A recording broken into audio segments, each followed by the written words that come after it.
নমস্কার, আমি শিল্পা। আজকের দেশ বিদেশের বাছাই করা তাজা খবর নিয়ে হাজির হয়েছি আপনাদের সামনে। চলুন শুরু করি দিনের প্রধান শিরোনাম দিয়ে। গঙ্গার পাড়ে ভয়াবহ ভাঙন, নেহেরু নগরী ধস, আতঙ্কে শ্রীরামপুরবাসী। হুগলি। দীঘা হাইওয়েতে বিপর্যয়, হঠাৎ ভেঙে পড়ল কালভার্ট, থমকে দীঘা কলকাতা রোডে যান চলাচল। দুর্গাপুর গণধর্ষণ কাণ্ডে চাঞ্চল্য, শুভেন্দুর ফোনে গলা ধরে এলো নির্যাতিতার বাবার, তুঙ্গে রাজনৈতিক পারদ। উত্তম কুমারের পা ছুঁয়ে ক্ষমা চেয়েছিলেন অমিতাভ, আসলে কি ঘটেছিল সেই শুটিং ফ্লোরে? দুর্গাপুর গ্যাংরেপ কেসে ওড়িশার মুখ্যমন্ত্রীর ক্ষোভ, বাংলায় তদন্তে আসতে পারে ওড়িশা পুলিশ, ইঙ্গিতপূর্ণ post. Sujit Bose ED raid, দিনভর তল্লাশি, নগদ টাকা উদ্ধার। সুজিত বসুর অফিস ও রেস্তোরাঁ থেকে কি পেল ইডি? প্রিয় দর্শক, আসুন আজকের প্রধান খবরের বিস্তারিত জানি। ভিডিওটি ভালো লাগলে একটি লাইক দিতে ভুলবেন না। চ্যানেলটি সাবস্ক্রাইব করুন এবং বন্ধুদের সাথে শেয়ার করে দেখার সুযোগ দিন। প্রতিদিনের সত্য খবর নিয়ে আমরা থাকব আপনাদের পাশে। গঙ্গার পাড়ে ভয়াবহ ভাঙন, নেহেরু নগরী ধস, আতঙ্কে শ্রীরামপুরবাসী। হুগলি। গঙ্গার পলি সরানো হয় না, তার ফলেই ভয়াবহ বিপর্যয়। ধসে যাচ্ছে শ্রীরামপুরের গঙ্গার পাড়। কয়েকদিন আগেই শ্রীরামপুর পৌরসভার ১৮ নম্বর ওয়ার্ডের মাহেশ নেহেরু নগর কলোনি এলাকায় গঙ্গার ধারে রাস্তায় বিশাল ফাটল ধরা পড়ে। তারপর থেকেই আতঙ্কে স্থানীয় বাসিন্দারা। কেউ কেউ ইতিমধ্যেই বাড়িঘর ছেড়ে অন্যত্র সরে গেছেন। ভাঙনের ঘটনায় রাজনৈতিক তরজা শুরু হয়েছে তৃণমূল ও বিজেপির মধ্যে। শনিবার ঘটনাস্থলে যান বিজেপি সাংসদ মনোজ টিগ্গা। এলাকা ঘুরে দেখে তিনি বলেন, এলাকার জনপ্রতিনিধি চাইলে কেন্দ্রীয় জলসম্পদ মন্ত্রকের কাছে আবেদন করতে পারেন। যেখানে এমন ক্ষতি হচ্ছে সেখানে মানুষের কথা ভেবে দ্রুত পদক্ষেপ নেওয়া দরকার। তিনি আরও জানান, তিনি নিজে কেন্দ্রীয় মন্ত্রীকে বিষয়টি জানাবেন, যাতে শ্রীরামপুরের গঙ্গার ধারে দ্রুত প্রতিরোধমূলক ব্যবস্থা নেওয়া হয়। অন্যদিকে শ্রীরামপুর পুরসভার চেয়ারম্যান গিরিধারী সাহা বলেন, সাংসদ কল্যাণ বন্দ্যোপাধ্যায় ও বিধায়ক সুদীপ্ত রায় ইতিমধ্যেই রাজ্য সেচ দস্তুরকে ব্যবস্থা নিতে বলেছেন। ধসে যাওয়া রাস্তা মেরামতির কাজ শুরু হয়েছে, তবে স্থানীয়দের অভিযোগ শুধু সাময়িক মেরামতি নয়, দীর্ঘমেয়াদী সমাধান প্রয়োজন। তারা জানান, গঙ্গার পাড় রক্ষায় বহুবার পোর্ট ট্রাস্টকে জানানো হলেও কার্যকরী কোনো পদক্ষেপ হয়নি। বিশেষজ্ঞরা জানাচ্ছেন, চলতি বছরের অতিবৃষ্টিতে গঙ্গার জলের চাপ অনেক বেড়েছে। সিদ্ধেশ্বরী তলা থেকে মাহেশ পর্যন্ত গঙ্গার তীরে বহু জায়গায় আগেই ভাঙনের চিহ্ন দেখা গিয়েছিল। এবার সেই আশঙ্কাই সত্যি হল। গঙ্গার ধারে ফাটল ধরা রাস্তাটি এখন মৃত্যু ফাঁদের মতো ঝুঁকিপূর্ণ হয়ে উঠেছে। স্থানীয়রা বলছেন, আর একটা বৃষ্টি নামলেই পুরো রাস্তা গঙ্গার জলে মিশে যাবে। দীঘা হাইওয়েতে বিপর্যয়, হঠাৎ ভেঙে পড়ল কালভার্ট, থমকে দীঘা কলকাতা রোডে যান চলাচল। দীঘা। সপ্তাহান্তের সকালে বিপত্তি। দীঘা কলকাতা জাতীয় সড়ক ১১৬B হঠাৎ ভেঙে পড়ল কালভার্ট, মুহূর্তে বন্ধ হয়ে গেল যান চলাচল। শনিবার দুপুর নাগাদ পুরোপুরি ধসে পড়ে রাস্তার ওই অংশ। থমকে যায় দীঘামুখী সব যান, আটকে পড়ে একাধিক বাস, লরি, পর্যটকবাহী গাড়ি। শুক্রবার থেকেই ওই অংশে ফাটল দেখা গিয়েছিল। মারিসোদা থানার কাছেই রাস্তার নিচে বসে যায় মাটি। একদিক দিয়ে কোনো রকমে চলছিল যানবাহন, কিন্তু শনিবার দুপুর ২টোর সময় পুরো কাঠামো ভেঙে পড়তেই রাস্তায় বিশৃঙ্খলা। পুলিশ ও প্রশাসন দ্রুত ঘটনাস্থলে পৌঁছয়। মারিসোদা থানার পুলিশ এলাকা ঘিরে ফেলেছে। আপাতত দীঘা কলকাতা রোড পুরোপুরি বন্ধ করে দেওয়া হয়েছে। কাথির পুলিশ আধিকারিক দিবাকর দাস জানান, শুক্রবার থেকেই বিপদের আশঙ্কা ছিল। আজ সকালে রাস্তা সম্পূর্ণ ভেঙে পড়েছে, মেরামতির কাজ শুরু হয়েছে। কাঁথি ৩ পঞ্চায়েত সমিতির সভাপতি বিকাশ বেজো বলেন, রাস্তা তৈরির কাজ দ্রুত শেষ করে যান চলাচল ফের শুরু করা হবে। তবে পরিস্থিতি এখন জটিল। অনেক সংস্থায় পুজোর ছুটি থাকায় সপ্তাহান্তে দীঘাগামী পর্যটকদের সংখ্যা বেশি। হাইওয়েতে দীর্ঘ যানজট, গরমে অতিষ্ঠ পর্যটকরা।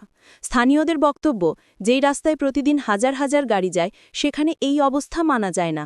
প্রশাসনের দাবি, শনিবার সন্ধ্যার আগেই বিকল্প রাস্তা চালু করার চেষ্টা চলছে, কিন্তু ততক্ষণে দীঘা যাওয়ার রাস্তায় আটকে রয়েছে বহু বাস, গাড়ি আর পর্যটক।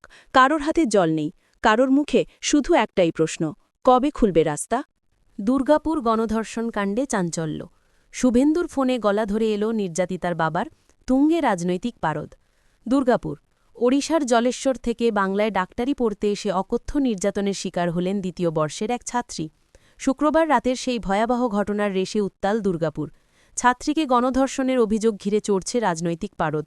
ভয়াবহ রাতের ঘটনা। শুক্রবার রাত 8:30 নাগাদ কলেজের এক সহপাঠীর সঙ্গে ফুচকা খেতে বেরিয়েছিলেন নির্যাতিতা। অভিযোগ, ফাঁকা রাস্তায় কয়েকজন দুষ্কৃতী তাদের উত্ত্যক্ত করতে শুরু করে, কটু মন্তব্য করে। এরপর সহপাঠীকে তাড়া করলে সে পালিয়ে যায়। মেয়েটিকে একা পেয়ে জঙ্গলে টেনে নিয়ে গিয়ে ধর্ষণ করে দুষ্কৃতীরা। গণধর্ষণের পর নির্যাতিতার মোবাইল ও টাকা কেড়ে নেয় তারা। বর্তমানে গুরুতর অবস্থায় হাসপাতালে ভর্তি ছাত্রীটি। এখনও পর্যন্ত গ্রেপ্তার হয়নি কেউ, তবে তদন্তে নেমেছে পুলিশ। শুভেন্দুর ফোনে ভেঙে পড়লেন নির্যাতিতার বাবা। শনিবার সকালে নির্যাতিতার বাবার সঙ্গে ফোনে কথা বলেন রাজ্যের বিরোধী দলনেতা শুভেন্দু অধিকারী। খোঁজ নেন মেয়ের অবস্থা ও তদন্তের অগ্রগতি সম্পর্কে। মেয়ের কথা বলতে বলতে ভেঙে পড়েন নির্যাতিতার বাবা। শুভেন্দু বলেন, চিকিৎসার জন্য কিছু প্রয়োজন হলে আমাকে বলবেন। যদি এখানে চিকিৎসা নিয়ে অসন্তুষ্ট হন, আমি কলকাতায় বেসরকারি হাসপাতালে ভর্তি করাবো। নির্যাতিতার বাবা জানান, লিখিত অভিযোগ জমা দেওয়া হয়েছে। মেয়ের সঙ্গে থাকা সহপাঠীকেও আটক করে জিজ্ঞাসাবাদ করা হচ্ছে। পথে বিজেপি, ক্ষোভে বামফ্রন্ট। ঘটনার পর থেকেই উত্তপ্ত রাজনৈতিক পরিস্থিতি। হাসপাতালের সামনে বিক্ষোভে বসেছেন দুই বিজেপি বিধায়ক। দুর্গাপুর পশ্চিমের লক্ষণ ঘড়ুই ও সোনামুখীর দিবাকর ঘরামি। লক্ষণ ঘড়ুই বলেন, এত ঘণ্টা কেটে গেল, এখনও কেন গ্রেপ্তার হয়নি? যতক্ষণ না দোষীরা ধরা পড়ছে আমাদের আন্দোলন চলবে। বামেরাও সরব। সিপিএম রাজ্য সম্পাদক মোহাম্মদ সেলিম বলেন, ঘটনাকে ধামাচাপা দেওয়ার চেষ্টা চলছে। মুখ্যমন্ত্রী আগেই দেখিয়ে দিয়েছেন কিভাবে অপরাধ ঢেকে দেয়া হয়, এবারও সেই চেষ্টা হচ্ছে। সিপিএম কেন্দ্রীয় কমিটির সদস্য মীনাক্ষী মুখোপাধ্যায় বলেন, দুর্গাপুর আসানসোলে সমাজবিরোধীদের দাপট বেড়েছে। পুলিশ প্রশাসন কার্যত নীরব দর্শক। মেয়েদের নিরাপত্তা আজ প্রশ্নের মুখে। তৃণমূলের প্রতিক্রিয়া। তৃণমূলের কাউন্সিলর অরূপ চক্রবর্তী বলেন, সহপাঠী মেয়েটিকে ওই অবস্থায় একা ফেলে পালিয়ে যায়, সেই সুযোগে এই জঘন্য ঘটনা ঘটে। পুলিশ সহপাঠীকে তলব করেছে, তদন্ত চলছে। দোষীরা কেউই রেহাই পাবে না। তবে তৃণমূলের রাজ্য সাধারণ সম্পাদক কুণাল ঘোষ বলেন, তদন্ত চলছে। কী জড়িত, কিভাবে ঘটেছে তা না জেনে মন্তব্য করতে চাই না। এটা অনবৃত ঘটনা। তবে বিজেপি সিপিএম যেন রাজনৈতিক ফায়দা না তোলে। উত্তেজনা চরমে। দুর্গাপুরের হাসপাতাল এলাকা ঘিরে বিক্ষোভ চলছে। হাসপাতালের গেটে পুলিশ মোতায়েন করা হয়েছে। বিজেপি ও বামপন্থী সংগঠন একসঙ্গে পথে নেমেছে। ছাত্র সংগঠনগুলির দাবি, দোষীদের অবিলম্বে গ্রেপ্তার করতে হবে। রাজ্য জুড়ে শোরগোল। একটাই প্রশ্ন, আর কত মেয়েকে এই রাজ্যে নিরাপত্তাহীনতার মুখে পড়তে হবে? উত্তম কুমারের পা ছুঁয়ে ক্ষমা চেয়েছিলেন অমিতাভ। আসলে কি ঘটেছিল সেই শুটিং ফ্লোরে? বলিউডে তেমন সাফল্য পাননি মহানায়ক উত্তম কুমার। বহু আশা নিয়ে বানিয়েছিলেন ছোটি সি মুলাকাত, কিন্তু বক্স অফিসে মুখ থুবড়ে পড়ে তার প্রথম হিন্দি ছবি। তবু থেমে যাননি মহানায়ক। বছর কয়েক পর আবারও হিন্দি ছবিতে অভিনয়ের ডাক পান। ছবির নাম দেশপ্রেমী। বিপরীতে তখনকার বলিউডের উঠতি তারকা অমিতাভ বচ্চন। ছবিটি মুক্তি পায় ১৯৮২ সালে, অর্থাৎ উত্তমের মৃত্যুর ২ বছর পর। শোনা যায়, এই ছবির শুটিং ফ্লোরেই ঘটেছিল এক অভাবনীয় ঘটনা, যেখানে অমিতাভ নিজে উত্তম কুমারের পা ছুঁয়ে ক্ষমা চেয়েছিলেন। কিন্তু কেন? সময়টা ৭০-এর দশকের শেষ দিক। মুম্বাইয়ে দেশপ্রেমী ছবির মহরত অনুষ্ঠানে হাজির উত্তম কুমার, সঙ্গে ছিলেন তার ছেলে গৌতম চট্টোপাধ্যায়। সেখানেই প্রথমবার মুখোমুখি হন অমিতাভ বচ্চন ও উত্তম কুমার। আলাপের পরে উত্তমের ভক্তি প্রকাশ করেন অমিতাভ। জানান, তিনি মহানায়কের বিশাল ফ্যান। কিন্তু শুটিং শুরু হতেই তৈরি হয় অস্বস্তির পরিবেশ। প্রথম দিনের শুটিংয়ে নির্ধারিত সময়মতো উপস্থিত হন উত্তম কুমার, কিন্তু অমিতাভ আসেন প্রায় ২ ঘণ্টা পরে। এতে খানিক বিরক্ত হলেও মুখে কিছু বলেননি মহানায়ক। এরপর ক্যামেরা ঘরে, কিন্তু সমস্যা বাড়ে। বারবার সংলাপ ভুল করে ফেলছেন অমিতাভ।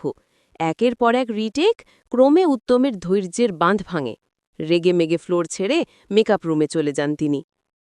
নিজের ভুল বুঝতে পেরে অমিতাভ ছুটে যান উত্তমের কাছে। মেকআপ রুমে ঢুকে পা ছুঁয়ে ক্ষমা চান। নম্র স্বরে বলেন, আপনার মতো অভিনেতা হতে পারব না। আপনি সামনে থাকায় নার্ভাস হয়ে গিয়েছিলাম। অমিতাভর মুখে এমন কথা শুনে সমস্ত রাগ ভুলে যান উত্তম। স্নেহ ভরে জড়িয়ে ধরেন তাকে। একজন কিংবদন্তির প্রতি আর এক কিংবদন্তির এমন শ্রদ্ধাবোধ আজও বলিউড ও টলিউডের অন্দরমহলে গল্প হয়ে আছে। দুর্গাপুর গ্যাংরেপ কেসে ওড়িশার মুখ্যমন্ত্রীর ক্ষোভ, বাংলায় তদন্তে আসতে পারে ওড়িশা পুলিশ। ইঙ্গিতপূর্ণ পোস্ট। দুর্গাপুর বেসরকারি মেডিকেল কলেজের এক ডাক্তারি পড়ুয়ার উপর নৃশংস গণধর্ষণের ঘটনায় চাঞ্চল্য ছড়িয়েছে গোটা রাজ্যে। ঘটনাটি শুধু বাংলার গণ্ডিতেই সীমাবদ্ধ থাকছে না, এখন তাতে জড়িয়ে পড়ল ওড়িশা সরকারের নামও। শনিবার ওড়িশার মুখ্যমন্ত্রী মোহনচরণ মাঝি নিজের এক্স হ্যান্ডেলে একটি আবেগঘন পোস্টে লেখেন, ওড়িশার মেয়ের দুর্গাপুরে গিয়ে এমন মর্মান্তিক পরিণতি কোনোভাবেই মেনে নেওয়া যায় না। আমি এই ঘটনায় গভীরভাবে মর্মাহত। বাংলার মুখ্যমন্ত্রী মমতা বন্দ্যোপাধ্যায়ের কাছে আমার আবেদন, অভিযুক্তদের বিরুদ্ধে দৃষ্টান্তমূলক ব্যবস্থা নেওয়া হোক। মোহনচরণের এই পোস্টের পরেই শুরু হয়েছে জল্পনা, তাহলে কি দুর্গাপুর কাণ্ডে তদন্তে বাংলায় আসতে পারে উড়িষ্যা পুলিশ? কি ঘটেছিল সেদিন? উড়িষ্যার জলেশ্বরের বাসিন্দা ওই পড়ুয়া পড়াশুনো করছিলেন দুর্গাপুরের একটি বেসরকারি মেডিকেল কলেজে। শুক্রবার সন্ধ্যায় এক বন্ধুর সঙ্গে ফুচকা খেতে বেরিয়েছিলেন তিনি। অভিযোগ, মাঝ রাস্তায় কয়েকজন দুষ্কৃতী তাদের উত্ত্যক্ত করতে শুরু করে। পরিস্থিতি ক্রমেই ভয়ানক হয়ে ওঠে। মেয়েটির বন্ধুটি ভয়ে পালিয়ে যায়, আর নির্যাতিতাকে টেনে নিয়ে যাওয়া হয় পাশের জঙ্গলে। সেখানে ঘটে অকথ্য অত্যাচার। অভিযুক্তরা তার মোবাইল ফোনও ছিনিয়ে নেয়। বর্তমানে দুর্গাপুরের এক হাসপাতালে আশঙ্কাজনক অবস্থায় ভর্তি রয়েছেন ওই ডাক্তারি পড়ুয়া। ওড়িশার মুখ্যমন্ত্রীর পদক্ষেপ ও ইঙ্গিতপূর্ণ বার্তা। ঘটনা জানাজানি হতেই মুখ্যমন্ত্রী মাঝি রাজ্যের প্রশাসনিক আধিকারিকদের নির্দেশ দেন বাংলার সরকারের সঙ্গে সরাসরি যোগাযোগ রেখে সহযোগিতা করতে। তিনি তার পোস্টে লেখেন, নির্যাতিতা দ্রুত আরোগ্য কামনা করি। বাংলার প্রশাসনের সঙ্গে আমাদের আধিকারিকরা সমন্বয় রাখবে। নির্যাতিতার পরিবারকে সব রকম সহায়তা দেওয়া হবে। তবে রাজনৈতিক মহলের একাংশের মতে মুখ্যমন্ত্রীর এই বার্তাটি শুধুই সহানুভূতির নয়, এর মধ্যে রয়েছে এক স্পষ্ট বার্তা। ওড়িশার মুখ্যমন্ত্রীর এমন মন্তব্যের পর অনেকেই মনে করছেন এই ঘটনা তদন্তে ওড়িশা পুলিশ সরাসরি বাংলায় আসতে পারে। তদন্তে গতি চাই দুই রাজ্যের প্রশাসনের। দুর্গাপুরের এই নৃশংস ঘটনাকে কেন্দ্র করে ইতিমধ্যেই ক্ষোভে ফুঁসছে ছাত্রমহল ও চিকিৎসা সমাজ। ওড়িশা ও বাংলার প্রশাসন দুই রাজ্যেরই এখন নজর এই মামলার দিকে। দোষীদের দৃষ্টান্তমূলক শাস্তির দাবিতে সরব হচ্ছেন সাধারণ মানুষও। সুজিত বোস ইডি রেড, দিনভর তল্লাশি, নগদ টাকা উদ্ধার। সুজিত বসুর অফিস ও রেস্তোরাঁ থেকে কি পেল ইডি? কলকাতা পুরনিয়োগ দুর্নীতি মামলায় ফের চাঞ্চল্য। শনিবার দিনভর রাজ্যের দমকল মন্ত্রী সুজিত বসুর একাধিক অফিস, রেস্তোরাঁ ও ঘনিষ্ঠদের বাড়িতে তল্লাশি চালার ইডি। সূত্রের খবর, উদ্ধার হয়েছে বেশ কয়েক লক্ষ টাকা নগদ, সঙ্গে বিপুল পরিমাণ ব্যবসায়িক নথি ও কাগজপত্র। মন্ত্রী ও পুত্রের রেস্তোরাঁয় নজর ইডির।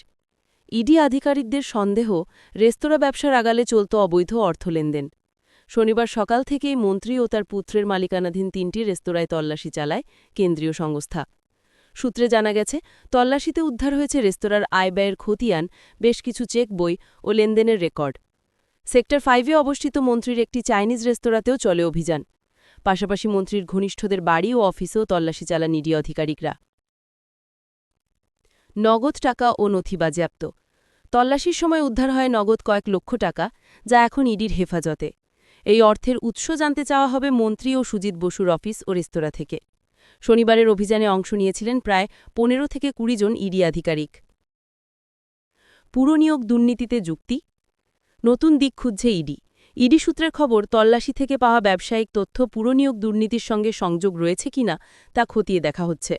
এর আগে দক্ষিণ দমদম পুরসভার ভাইস চেয়ারম্যান নিতাই দত্তকে প্রায় ১২ ঘণ্টা ধরে জিজ্ঞাসাবাদ করেছিল ইডি। শনিবার তার বাড়ি ও গোডাউনেও অভিযান চালানো হয়। এর আগেও হয়েছিল হানা। এর আগে ২০২৪ সালের জানুয়ারিতে লোকসভা ভোটের আগে সুজিত বসুর বাড়িতেও হানা দিয়েছিল ইডি। সে সময় বাজেয়াপ্ত হয় মন্ত্রীর মোবাইল ফোন।